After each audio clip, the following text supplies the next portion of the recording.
Οφθαλμού σου κατέχεις, ήδη του οίκου σου.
Welcome to the Greek Pharaohs.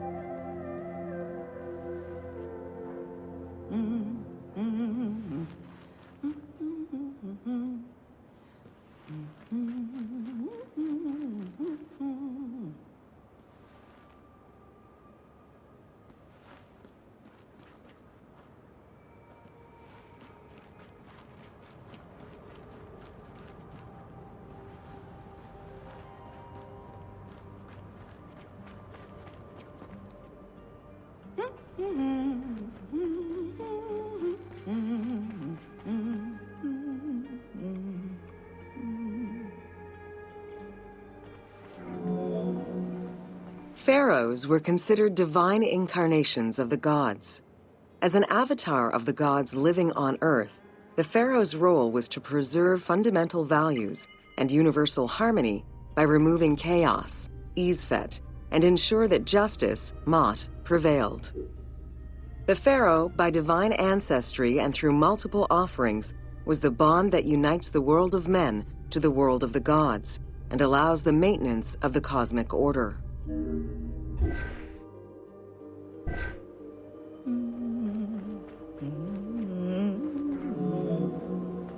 The Ptolemaic dynasty reigned over Egypt from 305 BCE to 30 BCE. The dynasty was called the Ptolemies of the Lagids, in recognition of the founder of the dynasty, Ptolemy Lagos, a Greek general and close friend of Alexander the Great. While Macedonian, Ptolemy Lagos understood that to be accepted by the Egyptian people, he would have to adopt their traditions. Upon assuming the title of pharaoh, he changed his name to Ptolemy I Soter, meaning savior.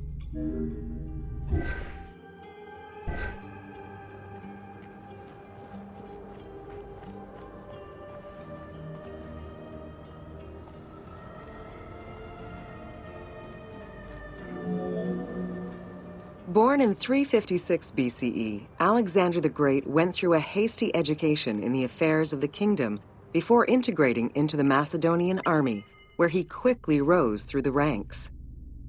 After his father's assassination in 336 BCE, which some believed was orchestrated by Alexander himself, he became king of Macedonia. Ruler of a unified kingdom and leader of a large army, Alexander set his sights on conquest.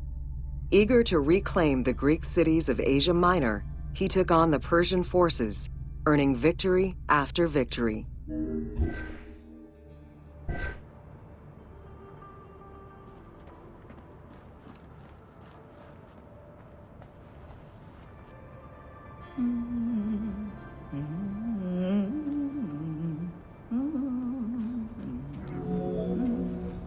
Ever victorious, Alexander the Great marched on, laying siege to city after city until he reached Egypt, where the Persians were defeated yet again.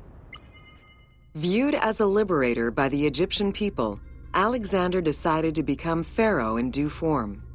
He traveled to Thebes to make a sacrifice to Apis, then went to the oasis of Siwa, where he was proclaimed son of Amun. Officially pharaoh of Egypt, Alexander spent much of the winter there and founded the city of Alexandria. Perhaps not coincidentally, being pharaoh allowed Alexander to spread propaganda to prepare further conquests. He resumed his military campaigns in 331 BCE.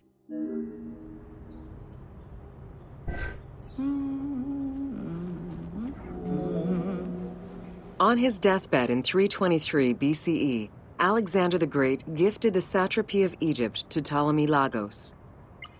Perfectly aware of the value of Egypt, Ptolemy ensured not only the stability of the country's borders, but also its economic and military development. At the same time, he worked with the Egyptian elite to maintain the internal order of the country. By 305 BCE, Ptolemy, well respected both in Egypt and in the Mediterranean, was at the head of the largest fleet of the Hellenistic world. Ptolemy officially took the title of Pharaoh of Egypt in January 304 BCE, on the anniversary of Alexander the Great's death.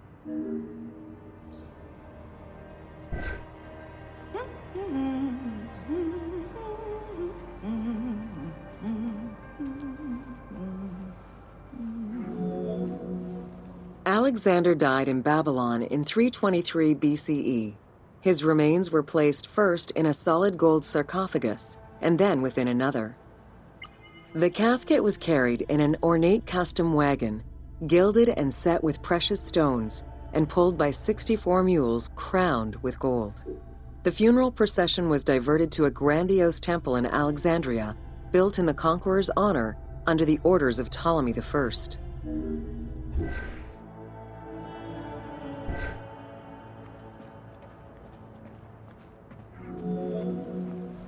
Julius Caesar visited Alexander's tomb at the capture of Alexandria, and the Roman Emperor Augustus reportedly placed flowers there. However, though many powerful leaders claim to have visited it, the tomb's location has gone missing from history. Some accounts do state that the golden coffin was replaced by a glass sarcophagus, probably by Ptolemy X. It is also implied that Cleopatra may have plundered the tomb in a time of financial crisis.